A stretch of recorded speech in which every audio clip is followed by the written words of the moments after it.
a fotografia no ramo que eu estou atualmente, que é o ramo de turismo, ele é muito ele engana muito, né, Uhum. que são aquelas coisas espetaculares, quando você chega lá é um lugar mal cuidado, né. Sim. Então eu mostro basicamente hoje o que é a vida do hóspede, né.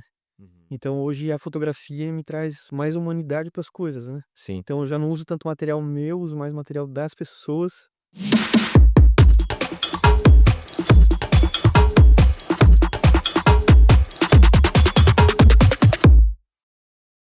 Fala, meus queridos, beleza? Thiago Mangrich aqui, seja muito bem-vindo a esse mundo fascinante da fotografia e do vídeo, onde cada clique conta uma história e cada frame captura um momento único de nossas vidas. E o programa de hoje ele é muito especial porque eu vou falar com um grande amigo, uma das Hum. pessoas mais queridas nesse Brasil. Ele é um dos maiores fotógrafos, filmmakers. Amador. Ele que começou, tá? Se você hoje vê esses drones, essas coisinhas aí voando, foi ele que começou aqui no Brasil, entendeu? Ele foi um dos caras mais corajosos. Ele montava drone. Ô, Guto, o que mais que a gente pode falar dessa estrela? É uma estrela, né, irmão? Cara, eu não me lembro o ano, tá, mas foi um dia, assim, eu estava em casa, meu irmão estava no escritório dele lá mexendo, e chega o Jason com um monte de peças e motores, e um cara um piloto de avião, e era uma loucura, cara. Eu falei: "O que vocês estão fazendo, cara?" Os caras estavam construindo um drone em casa, cara. Você acredita, Thiago? Sim, eu acredito, porque a gente vai falar com um dos maiores influenciadores do Brasil, Jason Samuca, esse é um cara, irmão. Esse cara, ô Jason, não, mas Mas a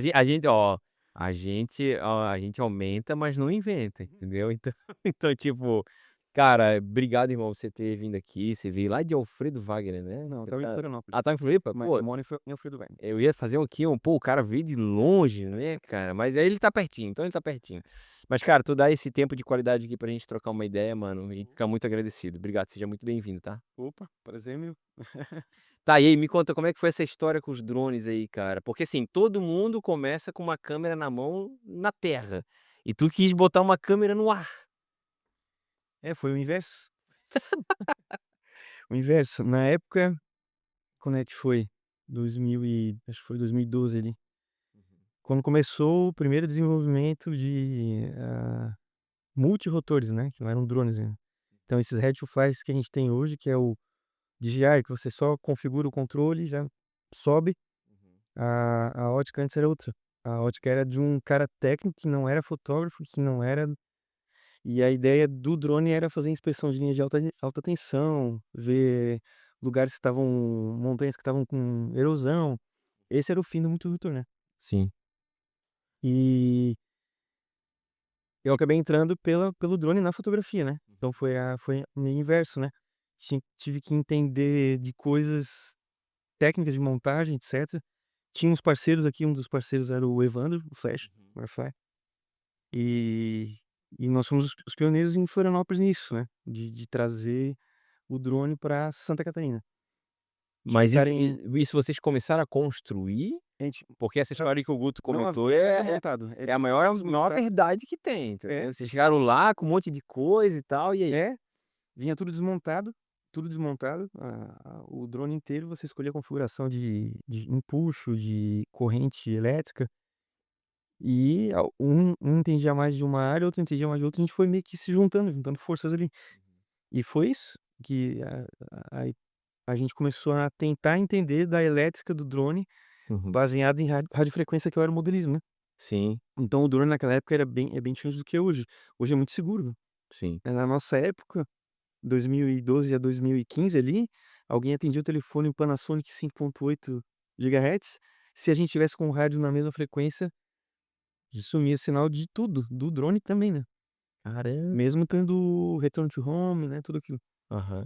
E teve alguma situação, assim, que vocês passaram um perrengue, Sim, assim, vários já. porque imagina, quem tá abrindo o mato, né, encontra cobra, encontra jacaré, encontra um monte de coisa, né. Muito. Como é que foi essa jornada? Porque hoje, cara, pra mim, eu acho que talvez tu é um dos mais experientes no mercado né, de fotografia aérea, porque, cara, tu foi um cara que abriu esse mercado aqui em Florianópolis, no Brasil, de alguma forma, entendeu. Como que foi essas situações de dificuldade, assim? Principalmente a falta de conhecimento, né. principalmente foto de conhecimento. E a exigência que o mercado tradicional tinha, que tinha que ser Canon 5D embarcada num um aparelho que tinha duração de bateria de 5 minutos, por exemplo. E se botasse a Canon 5D Mark II, o drone durava 1 minuto. Caramba, era só o tempo de É, levantar e descer. é. E aí que entra a questão de entender a fotografia. Uma vez que o Evandro, da Camera Fly, começou a entender um russo, que fez um estabilizador, que daí que vem o Ronin, Uhum, tem todos esses os Mavics, né, como é que é? Da DJI, uhum. o estabilizador da DJI lá, É o é o Ronin, Ronin, né, né, o Ronin, é. mas tem é da DJI isso aí? É isso aí, eu acho que Olha, é Ronin SC, Ronin, eu não sou do sim. feed, né, cara, eu não sou Então, quando não existia esse tipo de estabilizador para o mercado ainda, né, era tudo os filmmakers vinham num casamento ou num evento na mão, né. sim, não, No ou máximo no com aqueles de peso, né. do peso, puta, Peso, aquele lá eu era já tinha usado uma vez, cara, configurar, era um saco, é é. verdade. Aí a gente começou a desenvolver conforme um russo fazia, Uhum, lá, não sei se ele era Moscou, era algum lugar lá que ele ficava dentro da casa dele e filmava tudo que ele fazia de melhoria. Todo dia ele filmava a melhoria que conseguia fazer. E aí a turma começou a desenvolver, até que foi criado o Evocan. Aí quando a gente viu que o Evocan tinha mais segurança, e aí a DJI começou a lançar umas controladoras mais robustas. Que é a controladora? É o controlador do drone todo, né. uhum. Mas dependia ainda de alguém lá soldar o cabo no motor, Hum. escolher uma hélice maior ou menor dependendo da agressividade do voo, não tem o modo cinema como tem hoje no Pô, tu tinha que baixar ele, trocar a hélice pra depois se você fazer quer um outro quiser esquema. fazer um voo mais áspero, uma coisa mais esportiva, por exemplo, com a Uhum, FPV hoje, que muita gente quer, naquela época tu tinha que trocar as hélices ou fazer um modo mais agressivo no controle. uhum, E hoje tudo é no controle, você muda o comportamento do drone, sim. e as hélices são mais híbridas, né. Mas assim, ó, eu falando de hoje, eu tô bem desatualizado do que tá acontecendo hoje, apesar de ter drone, Uhum, mas tá bem, evoluiu muito, né, daquela época pra cá, né. Tanto sim. que eu tenho um Mini 3 Classic, Uhum, porque eu não gosto de sensor, eu gosto daquele jeito ainda, de olhar pro drone, uhum. de entender onde ele tá, e isso limita um pouco as entregas de serviço, mas porque eu tô fazendo de vez em quando, que é terrenos, Sim. trabalhar pra corretores, é tranquilo, né. É porque Agora hoje fazer um trabalho de passar no meio de pessoas, aí o sensor já é melhor. sim, já Mas eu já prefiro uma coisa que eu consiga confiar mais no que eu conheço de pilotagem do que confiar no equipamento. Nunca dá pra confiar 100% no equipamento, né. sim, não, eu lembro de uma época, eu não sei com quem foi, enfim, mas que, cara, tinha chego lá na no né, enfim, no estúdio e tal, uma câmera que tinha rachado ao meio, eu não sei se foi a tua, né, Não, não foi. Mas mas eu tipo sei assim. que teve um bem famoso que foi um cara que veio fazer a campanha política pra um presidente e quebrou uma rede no meio, uma rede, Foi uma história assim, né, mas aqui em Floripa rodou, tipo, um drone, porque naquela época a gente tá falando aqui de drone, etcétera, mas a gente tá dizendo que é o aparelho, é a aeronave ali que tá voando, sem câmera. Aí tinha que colocar uma câmera, que era 5D Mark II na época, etcétera, pra poder fazer as filmagens que hoje você faz com uma câmera de um sensor extremamente pequeno, extremamente pequeno com uma qualidade. com uma qualidade absurda, né, e naquela época tu tinha que botar uma câmera, pô, era sempre um perrengue. E aí o que acontece, a gente tinha na época, eu acho que alugado a câmera, enfim, e cara, a câmera caiu, o drone caiu e mano, ela rachou no meio assim, e foi engraçado, o que segurou foi a lente. Cara, Ela, tipo, deu um racho assim, porque ela caiu o drone, caiu tudo, enfim. Agora eu fico imaginando isso caindo na cabeça de uma pessoa, né, é, te mata, e né. aconteceu muito isso, aconteceu muito isso. Muitos erros, né, nessa época aí. Mas até que teve uma época que parou, né, no Brasil não podia, teve um hiato ali, né, teve um tempo que não podia mais voar. É, eu não sei, eu sei Que eu até eu sei queria Eu sei que regular, estava bem complicado essa questão de voo, às vezes sem né. sem estar registrado, né, ter o registro, Sim. ou até mesmo a pessoa ter uma, como fala? Não sei se era uma carteira ou, sei lá, uma certificação que tinha feito algum curso, alguma coisa Isso, do a gente tipo, né. tinha que ter certificação da ANEL ali um tempo ali, que era envolvia a ANAC também, né. Uhum. Então, tem muita gente que levou isso a sério e foi à frente, porque tinha uma empresa de aerofilmagem mesmo, né. E a ideia sempre era substituir o helicóptero, o custo de um helicóptero numa produção, né. Sim. Todo mundo sabia que era muito caro alugar um helicóptero, e se desse tempo ruim não devolvia dinheiro, É, tudo aquilo, uma série mas pra fazer acontecer, né. E aí que entra a questão da fotografia, que foi uma câmera que eu escolhi naquele momento ali, que é a Sony Nex 7. Era uma mirrorless mesmo, sensor bem pequenininha, que ninguém dava muita bola, e aí não se tinha material na região, eu comecei a desenvolver vários materiais pra divulgar a entrega com ela. Você vê, só não acreditava, eles olhavam ali: "Ah, não, essa mirrorless aí pequena", e aí ela tinha uma imagem ótima. Sim. Ela tinha até um perfil de login lá meio lavado, que parecia uma como é que é? Blackmagic, né. Sim. Mas enfim, aí foi aí que foi o primeiro serviço que eu peguei "sozinho", entre aspas. Posso contar essa história? Pode, pô, tá, é o quê? Conte já história, pô. Eu antes da história, vocês estão vendo aí que o Jason é sempre além do tempo dele, né, É, cara. cara, isso É é o verdade. primeiro do drone, Primeiro a primeiro perder da cabelo, mirrorless, primeiro a cara. perder cabelo. O primeiro a perder cabelo não, o Guto não, o Guto aí foi o Guto. O Guto perdeu bem o Guto já nasceu careca quase, praticamente. Não, mas o que o Guto falou é uma coisa que assim, ó, tu sempre foi um cara que estava vendo o futuro, tu é tipo o primo do McFly, né, tipo, viajou, pá, voltou, enfim. Agora eu vou trazer uma coisa, pô, o primeiro a ter mirrors em Florianópolis, no Brasil, o primeiro a fazer drone, não era nem comprar um drone, né. Mas como é que foi essa tua visão, assim, de negócio, entendeu? Aham, aham. Como é que isso te chamou a atenção de alguma forma? Nesse mesmo tempo que eu comecei, tinha o cara do Pânico lá, Qual que deles? ele entrava na casa de famosos com drone e pegava o cara lá tomando Ah, banho, eh, sim. e aí eu tenho uma história bem pesada com ele, baseado nesse serviço que eu peguei em São Paulo. Então é essa a história, bem que quase me fez desistir, porque eu tive que entregar muita coisa. Mas basicamente foi assim, peguei um serviço, e todo iludido, né, e paralelo a isso eu trabalhava numa empresa, né. Trabalhava há muitos anos numa instituição, e sempre trabalhei, nunca fiquei full na aerofilmagem, né. E o que aconteceu foi isso, peguei um primeiro serviço, falei: "Ah, que legal, agora eu vou, depois que eu voltar, vou botar o dinheiro no bolso, vou investir mais equipamento e vou pegar um serviço atrás do outro". O que que aconteceu? O cara contratou o serviço da Altura Aerofilmagem na época, não existe mais essa empresa, e eu falei: "Eu não tenho condições técnicas de atender, mas eu não vou perder esse serviço, eu vou agenciar esse serviço".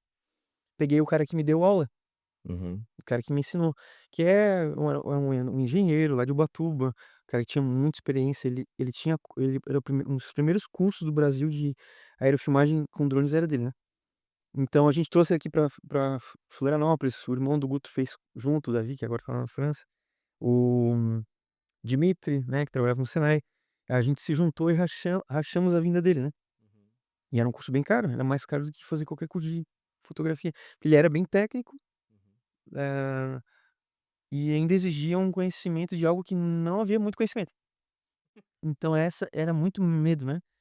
E aí eu tinha o meu drone, mas eu não queria colocar meu drone lá com câmeras, não ia durar muito a bateria, e esse meu professor tinha, né, obviamente não vou falar o nome dele, é uma pessoa que me ajudou naquela época muito.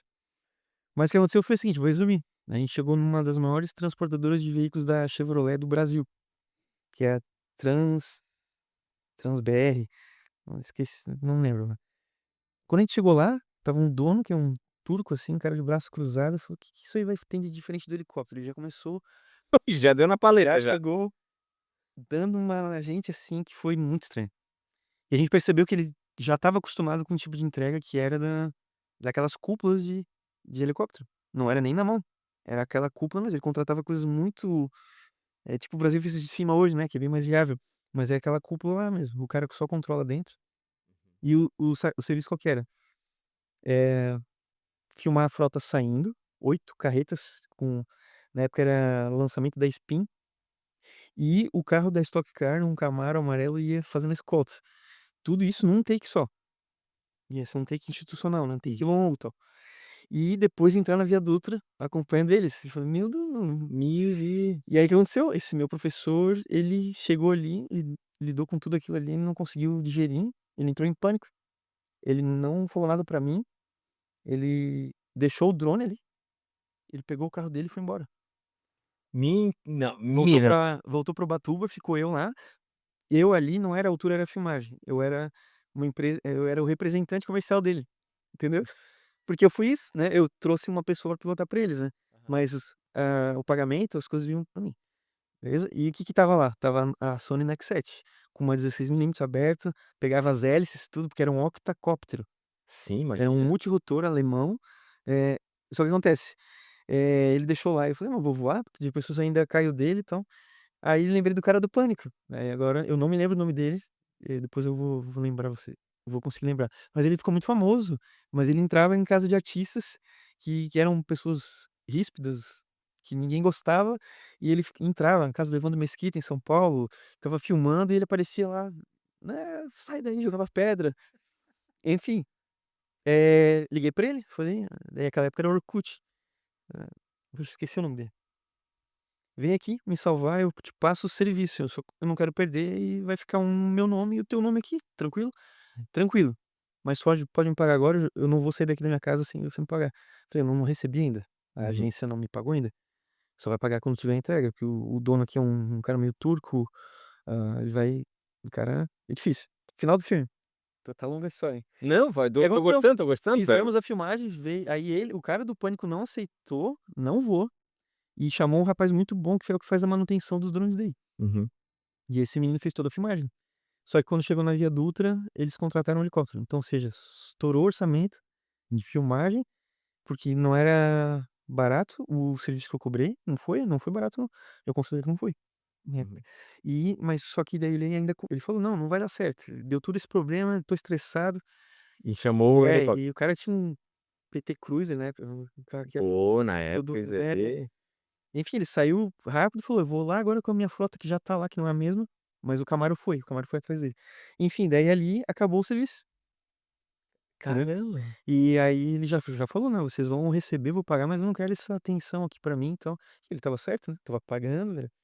Então essa primeira história profissional do multirotor, do drone, foi muito traumatizante, né. Uma coisa que falou: "Pô, vou continuar lá no CLT".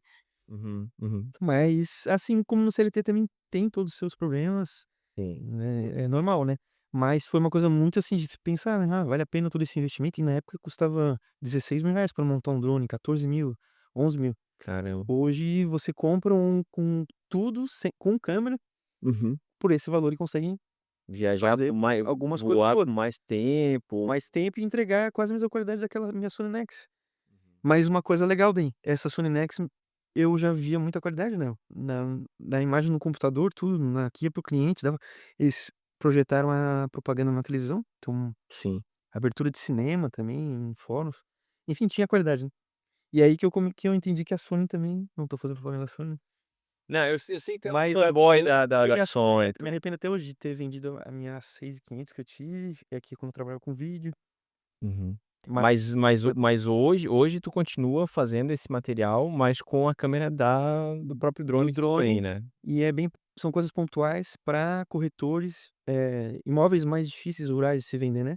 Então tem uma coisa lá meio encalhada, eles querem um produto mais aprimorado, aí eu vou lá e faço alguma coisa baseado no que eu aprendi da fotografia, né, com vocês, né, vocês É, desculpa, tu ia falar da fotografia, eu acabei te intrometendo, é, porque como que a fotografia pra ti, ela também foi algo que te ajudou, né, de talvez ter uma visão um pouco mais artística, sim, ou trazer uma percepção diferente, sim. né? Confesso que esses dias eu tive uma conversa com um cara pra, trazer o meu negócio mais não viral, que é a pousada, né, Uhum, trazer algo mais viral, e ele me deu uns feedbacks sobre isso. E eu tô mas eu, já falei isso com o Guto, eu tenho propósitos ali, né. uhum, Então falando do negócio que eu tô hoje, né. uhum, Então a fotografia indo pra onde eu tô hoje, são 2 cabanas, coisas simples, com uma vista. Eu quero vender a ideia da vista, da natureza, não de uma cabana cheia de entretenimento, uhum, e a fotografia tá conseguindo me mostrar como trazer a realidade do que é lá, e não algo irreal, né. uhum. Então hoje, a fotografia no ramo que eu estou atualmente, que é o ramo de turismo, ele é muito ele engana muito, né. Uhum. Que são aquelas coisas espetaculares, quando você chega lá é um lugar mal cuidado, né. Sim. Então eu mostro basicamente hoje o que é a vida do hóspede, né. Uhum. Então hoje a fotografia me traz mais humanidade para as coisas, né. Sim. Então eu já não uso tanto material meu, uso mais material das pessoas, Olha. porque eu sei que ali tem uma coisa que é real, que a gente tá falando do IAR aqui, né. Sim, sim. Né, não é uma coisa que a pessoa viveu a experiência, o máximo que eu faço é dar uma editada nas imagens sem forçar muito, né, aqueles HDRs, nada disso. Uhum. Mas hoje eu mesclo a fotografia na pousada com isso, né, Sim. com coisas materiais meus e materiais de hóspede, Cara, que massa. né. Pô, o hóspede acaba te ajudando a criar um material na visão como tu queres passar, né, de Sim, a visão de algo que de alguém que, pô, eu quero curtir agora um momento em família, eu quero poder, né, estar um momento aqui com a sim. sei lá, eh, e construir isso, essa memória, né, dentro Agora da faz tudo faz sentido, hein, Thiago. Por isso que eu sempre vejo lá na postagem do teu estabelecimento lá, vários fotógrafos passeando por lá. é. Agora tudo se encaixa, né. Rapaz, tu não falou que esse menino é além do tempo, cara? É isso aí, pô. Alguns entrevistados aqui já foram lá. É, pois é, eu fiquei sabendo já que lá tá um movimento, demais, assim, e tal. É. Mas, cara, como que tu vê hoje, né, o quanto que o drone lá atrás te influenciou a ter esses projetos, a ter essa casa na montanha, né, o quanto que isso te trouxe esse lado do empreendedorismo? Porque Aham, aham. até um certo tempo tu estava numa instituição, né, tinha os teus compromissos, tinha os teus Falando com quem empreendia. você entendeu, né, Aham. de tipo, tava lá num CLT da vida, de uma certa forma, mas tentando sempre empreender. Como que foi essa transição? Porque a gente tá falando aqui com muita gente que tá ouvindo a gente, vendo a gente, que talvez esteja nessa mesma situação, de tipo: "Cara, eu tô numa empresa, eu tô cansado disso daqui, eu queria ter mais liberdade, etcétera". Como que foi essa transição de carreira? Uhum. Fotografia veio junto, porque eu sei do potencial dela sempre, né. Mas empreender, ninguém pode começar a empreender sem saber que vai passar noite sem dormir, que as contas vão mudar, que tudo vai ser diferente, né. Em que a tua ótica sobre o negócio é diferente de quando você só recebe teu salário no final do mês e tá lá confortável, que vai receber participação do lucro, vai ter seguro de vida, nã-nã-nã, vai ter um carro para viajar pra visitar a empresa. Então hoje o que eu vivo é totalmente diferente. E muita gente vai nessa ilusão para o empreendedorismo, né, que acha que é tudo muito fácil, né. Eu lá corto desde lenha, corto a lenha, faço a decoração das cabanas, decoração é uma coisa de, né, mais uma coisa mais intuição feminina, eu tenho que me virar, porque eu sou sozinho, né, Uhum, basicamente lá.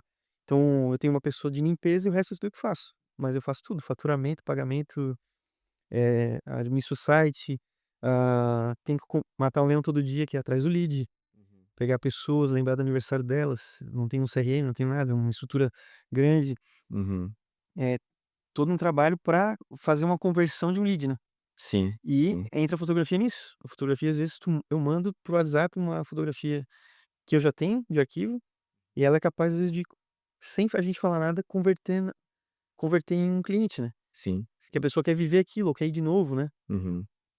E a fotografia tá totalmente ligada a tudo É, que eu faço todo dia ali. a gente comentou aqui um pouco nos bastidores, né, que tu é um cara visionário de empreendedorismo e tal, né, e tu comentasse que em algum momento lá atrás tu fazia foto de carro, né, porque a gente tá falando aqui de maneiras, né, e também incentivando a galera, É. de como ganhar dinheiro com a fotografia, de como Sim. viver com a fotografia. A gente tá dando aqui um exemplo de fotografia aérea de terreno.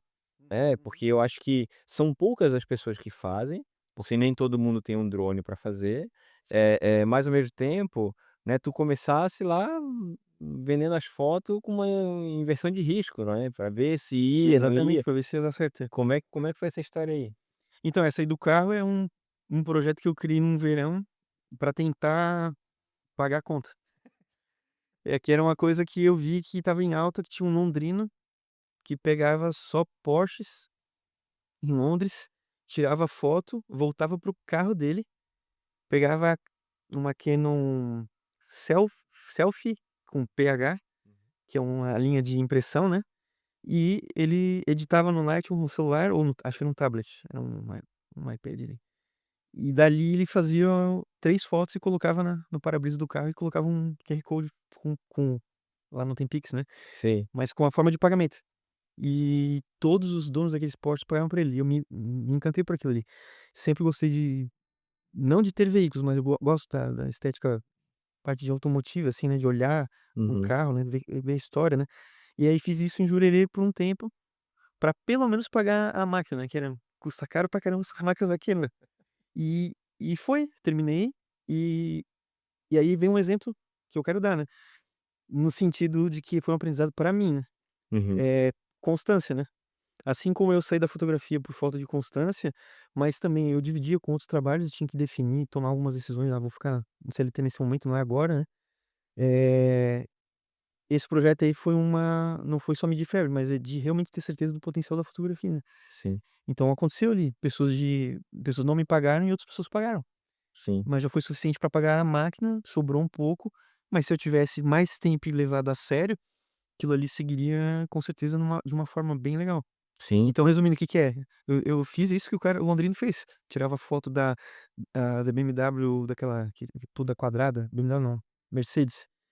Tirei na frente de uma casa, fui lá na frente da casa, pedi autorização, o cara veio me abordar, um segurança, mas eu botei o saquinho, né, pra se caso chovesse, então tinha uma cartinha minha com QR Code do Pix e 3 fotos. Então esse cara só pagou metade Aham. da impressora. Caramba. E daí tu tem que fazer na matemática, né, quantos 3 fotos desse aqui custam cada foto custa 7,90, tem o meu tempo, vim pra cá de carro, tem impressora, então tudo tem que mensurar então quantos que eu tenho que tirar hoje e colocar, tem que ser uma coisa bem escolhida, né. Sim. Então eu só escolhia carro mais chique, né. Que tinha um poder aquisitivo, tu via um poder aquisitivo ali, né, tu via várias cifras ali em cima do carro, É. "Ah, esse cara aqui deve ter grana e tal". Mas a dica é não ir onde tem os carros muito chamativos, porque aquilo ali normalmente não é rico.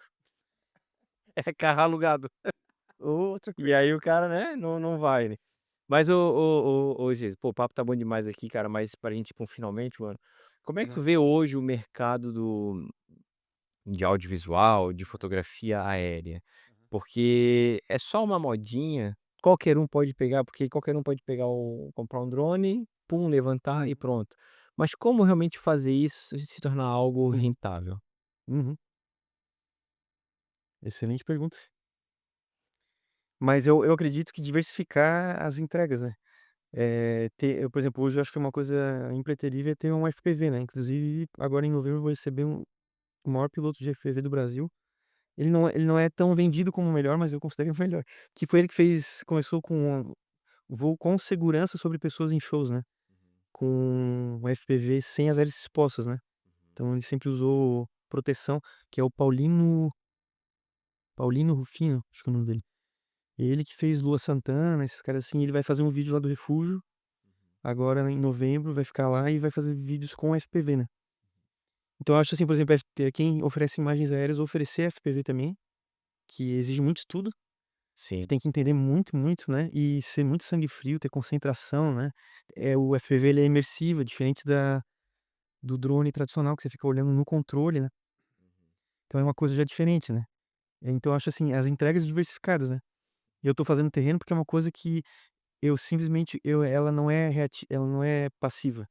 Eu Sim. vou quando tenho tempo e me organizo. Vou falar com esses 4 corretores, eu sei que eles têm esses imóveis para vender já há um tempão, eu vou lá me oferecer para tirar foto, porque as fotos deles não são boas, né. As Sim. fotos de corretores, não é que eles são corretores, né. É, um cada macaco no seu E o galho, né, cara? drone ele é uma ferramenta, mas eles não é normalmente não é uma entrega, assim, legal, né. Então eles não se esforçam em aumentar a quantidade de pixel com o drone parado e diminuir o crop pra setorizar, né, "Não, aqui é tanto, aqui", é uma coisa muito geral, né. Uhum. E os drones hoje estão a favor disso, né. E FPV eu acho que é inevitável, né, tem que Sim. ter hoje, tem que ter. Mas não é também não é qualquer um, né, como tu É, falou, tem que estudar, tem que entender é. do bichinho, né. E acho que tem muito mercado. Principalmente pra quem gosta de fazer coisas assim, takes únicos, né, muita coisa hoje é cortada, né, tá, tá, tá, tá, tá, é Sim. cropada. E pouca gente que faz take único, que eu considero take único. O cara sai de dentro da garagem com o drone, o roteirista com o drone na mão, o piloto tá lá na rua, pode soltar o drone, mas o take tá acontecendo. Sim, Então dá a impressão que tá saindo de dentro de um carro, dá a impressão, então falta muito disso, né, então, takes únicos, né. sim. E nesse tempo que eu fiquei parado, que eu não conseguia fazer entrega de serviço, muita gente pedia isso, gente do cinema, inclusive um dos amigos do Guto, né, que trabalha com cinema, já pediu isso uma vez: não", eu falei: "Não consigo entregar", por causa de equipamento, tudo, né. Mas assim, estabilidade de câmera, né, então tudo evoluiu muito agora, né. Hoje o Ronin, se eu não me engano, tu consegue tirar de alguns drones, né, o Matrice, que é aquele drone agrícola, o aquele maior que não é de agricultura, mas é de cinema, né. Tu Sim, consegue sim. tirar o Ronin e continuar filmando, Já continua na não mão. entrar dentro de um imóvel, né. Então a área de imóveis tá muito em alta isso, né. Uhum, Às vezes um corretor leva 6 meses para vender uma mansão, né. A gente tem muita gente que tem espaço para isso aí, né. sim. Mas eu não estou Eu não posso falo isso pelo campo das ideias que eu tenho, que eu vejo que tem espaço, né. Mas se alguém trava aí, pode ser que tenha tato comercial também, né. Seja muita gente não sabe se vender, né. Sim. É, tem que ter um marketing, tem que ter um posicionamento, né. Eu acredito que isso influencia demais para tu alcançar ali as oportunidades, porque, cara, Sim, todo mundo precisa às vezes de um drone ou de uma imagem aérea ou de qualquer coisa nesse segmento, para poder vender algo ou mostrar algo ou mapear ou fazer um estudo do terreno, coisas do tipo, né. Enfim. Eu acredito que fazendo um bom trabalho, né, cara, eu acho que nunca vai faltar trabalho, né, então com acho certeza. que esse é o jogo, né. Gutão, e aí, cara? Só verdades aqui, hein, o cara abriu a caixa preta aqui dos drones, hein, cara. Com certeza, Thiago. E assim, ó, eu tenho uma experiência aqui que a gente fez um trabalho para um cliente do Thiago e ele contratou um FPV, cara, e a diferença da entrega É, cara, é outro valor. Mandar um abraço pro Lucas lá que fez o FPV. grande Lucas, o cara Esperamos você aqui, hein, Lucas. o cara, o menino assim, cara, ele eu tinha disse: "Cara, vai bater, vai bater, vai bater, vai bater", e aí eu assim, já ia embora, assim, meu Deus, cara, eu não tenho estômago pra essas coisas. Eu gosto de ver, mas Aham. eu fico olhando assim: "Cara, meu Deus". Aí tu fica naquela dinâmica, assim, claro, para o vídeo, né, cara, traz uma outra Sim. proposta, né, te prende a atenção, pra onde é que esse bicho vai, né, como é que ele vai passar pelos buracos e Pô, tal. que legal, eu até quero conhecer esse rapaz depois. E até o Paulino quando estiver aqui em Santa Catarina, se vocês quiserem trazer ele, se tiver Opa, alguma gravação eu bora. falo. Inclusive, uma das coisas que eu vi em backstage dele é, por exemplo, é só pilotar, é o bitrate da GoPro, que ele tá usando às vezes usa aquelas Red pequena ou Blackmagic pequena, Sim. mas resumindo, eles aceleram muitas vezes a imagem, a Uhum. velocidade do vídeo. O do Pra deixar ele mais o FPV muitas vezes no show, por exemplo, ele não tá naquela velocidade como eles disparam, mas aí eles dividem o canal da mesa do show lá e botam a música normal, mas a imagem tá no outro, no outro né, movimento. num outro movimento, numa outra velocidade, né. Sim. E aí eles aumentam o obturador ali, Sim. usam filtro ND, eles fazem tudo, né, hoje no FPV, não é só a tomada e o pessoal que se vire, né, eles se preocupam com o a edição, né, Sim, sim. já tá bem adequada, assim, muito legal isso. É, tem aí o que eu percebo tem muita evolução nessa parte, tanto aérea, tanto de voo, etcétera, mas também quanto na edição, né, nessa entrega como tu Sim, tinha comentado. Geiso, pô, o papo tá bom demais, irmão, mas eu preciso fazer 3 perguntas aqui de bate pronto e deixa o teu coração falar mais alto. O que tá. que te inspira todos os dias? Família. Qual que é o seu próximo grande sonho? Meu próximo grande sonho é um sonho que eu não posso abrir aqui. Não, tá tudo bem, pode deixar Não, guardado, mas mas não, mas eu posso colocar dentro da são vários, né, mas a principal é o equilíbrio do meu propósito de vida, né, que é ter uma vida equilibrada com a correria e a realização de coisas das coisas, né. sim. Ter tudo bem equilibrado, não ser essa máquina que é o mundo hoje, né, Uhum. que é um motivo que hoje eu tô lá morando num lugar, tendo uma situação financeira bem mais reduzida do que eu tinha antes. É uma empresa, né, não é um dinheiro pra mim. Então eu tô aprendendo a lidar com o que eu mesmo já queria, né, então fazer um low profile mesmo, né. Sim, sim.